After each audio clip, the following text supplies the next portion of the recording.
So the door is locked now. Putting in your guys' code. We had to add 2 digits to the end because the master code needs 6. And now we're gonna relock the door. All you do that to lock it. So your guys' code is in. And now this is your 4 o'clock customer for today.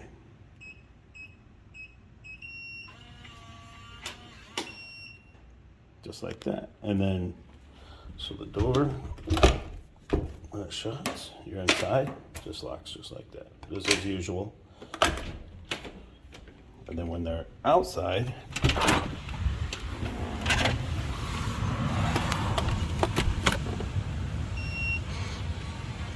that. You can hear it mechanize. It's locked.